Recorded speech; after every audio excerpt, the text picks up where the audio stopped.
विधि सारा काम करने के बाद खाना खाने बैठी तो जैसे ही रोटी के टुकड़े में सब्जी लगाकर खाई, उसे सब्जी अच्छी नहीं लगी।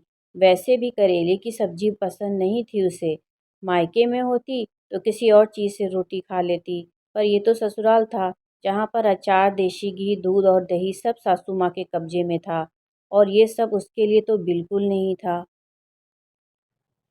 और तब भी उसे सुनाया जाता कि उसे तो ये सब मिल रहा है, आस-पड़ोस की बहुओं को तो भरपेट खाना भी नहीं मिलता है। वो संस्कारवश कुछ भी नहीं बोल पाती थी। तभी याद आया कि कल ही तो मुनीम चाचा अपने बाग से कच्चे आम तोड़कर दे गए थे, और यहाँ ससुराल में मिक्सी तो थी नहीं। विधि को कच्चे आमों की चटनी बहुत पसंद थी। उसने धीरे-धीरे बड़ी ही मुश्किल और मेहनत से सिलबट्टे पर चटनी पीसी थी। बाद में उसके हाथों में मिर्च पीसने के कारण खूब जलन भी हुई थी। जैसे ही चटनी पिसी, सबने स्वाद ले लेकर खाया था। यही सब याद करते हुए वो घर में बने ताखे की तरफ गई और दीवार में बने ताखे में रखी चटनी की कटोरी निकाल कर ले आई और खाना खाने लगी। तभी सासू माँ आईं और उसकी थाली की तरफ देखने लगीं कि वो क्या-क्या खा रही है। वो खाना खाकर बर्तन धोकर थोड़ा आराम करने चली गई। तभी कॉलेज से लौटकर देवर जी ने खाना मांगा तो सासू माँ की आवाज़ आई कि तेरी भाभी बहुत चटोरी है, सब चटनी खा गई। ये शब्द सुनते ही उसे बहुत दुख हुआ कि क्या ससुराल में बहू को अपने मन से कुछ भी खाने का अधिकार नहीं होता? आखिर क्यों बहू के साथ ऐसा व्यवहार किया जाता है? उसके आंसू निकलकर उसके हाथों पर गिरने लगे। अपने आंचल से उसने अपने आंसू पोंछ लिए, क्योंकि यहाँ पर तो कोई अपना था नहीं, और जो था अपना, वो शहर में पैसा कमाने के लिए नौकरी कर रहा था। बुआ जी, मुझे एक रोटी में घी लगाकर दे दो, मम्मी तो बर्तन धो रही हैं। ननद ने ऐसे ही रोटी में नमक लगाकर पकड़ा दिया, तो बेटी विधि के पास आई और बोली, मम्मी देखो ना, बुआ जी ने रोटी में घी नहीं लगाया। मुझे ये सूखी रोटी खाने में बिल्कुल भी नहीं अच्छी लग रही है। दीदी, ज़रा सा ही तो घी लगता है बच्चे की रोटी में, विधि ननद से बोली। घर में घी नहीं है, खत्म हो गया है। ये कहते हुए ननद रानी बाहर चली गई। तभी शाम को सूरज, विधि के पति, जो शहर में नौकरी करते थे और वहीं रहते थे, 15-20 दिनों में गांव आते थे, उनके साथ उनके बड़े नंदोई जी भी आए। विधि ने खाना बनाया और जैसे ही रोटी सेकना शुरू किया कि ननद एक कटोरी में घी लेकर आ गई और रोटियों में घी लगाने लगी। ये देखकर विधि की आंखों में आंसू आ गए।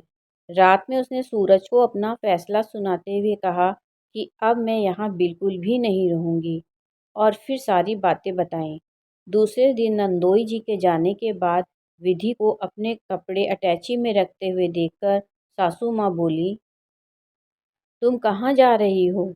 तो विधि ने अपना फैसला सुनाते हुए कहा कि अब मैं ये भेदभाव और नहीं सहन कर सकती हूँ, जहाँ पर हर काम का अधिकार बहू को दिया जाता है, लेकिन खाना खाने का अधिकार नहीं। यहाँ तक कि बहू बासी चटनी भी नहीं खा सकती। माँ जी, मैं खूब समझती हूँ आपकी चालाकियाँ। जब तक मैं घर के काम करती हूँ, तब तक तो आप वो काम बिल्कुल भी देखने नहीं आती। पर जब मैं खाना खाने बैठती हूँ, तो आप हर चीज़ को अपने कब्ज़े में रखने के बाद भी मेरी थाली में क्या है ये देखने ज़रूर आती हैं।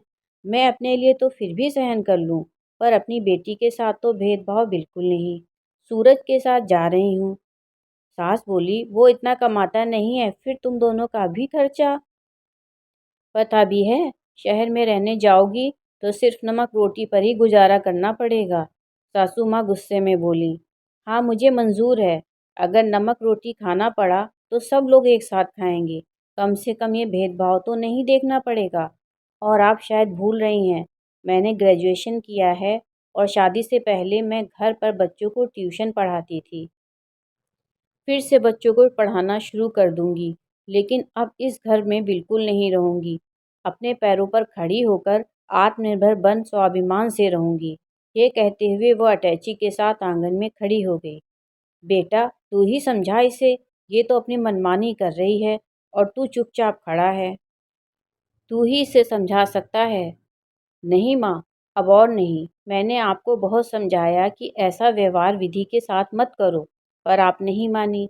इन 4 सालों में आपने कितना बुरा व्यवहार किया, पर मैंने कभी विरोध नहीं किया। लेकिन आज जो मेरी बेटी के साथ हुआ, वो मैं बिल्कुल भी बर्दाश्त नहीं कर सकता। अब हम लोग इस घर से जा रहे हैं। अब आपको खाने में भेदभाव और बहू की थाली में नज़र नहीं रखनी पड़ेगी, क्योंकि ये अब यहाँ नहीं रहेगी। ये कहते हुए सूरज अपनी पत्नी और बेटी को लेकर शहर की ओर चल पड़ा।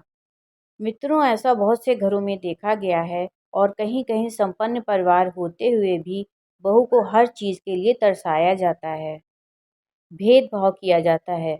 उनके कामों की गिनती नहीं होती, लेकिन उनकी थाली पर नज़र ज़रूर रखी जाती है। समय तो बीत जाता है, पर कड़वी यादें जब भी याद आती हैं तो दिल दुखी हो जाता है और आंखों में आंसू ही आ जाते हैं। कहानी सुनने के लिए दिल से धन्यवाद।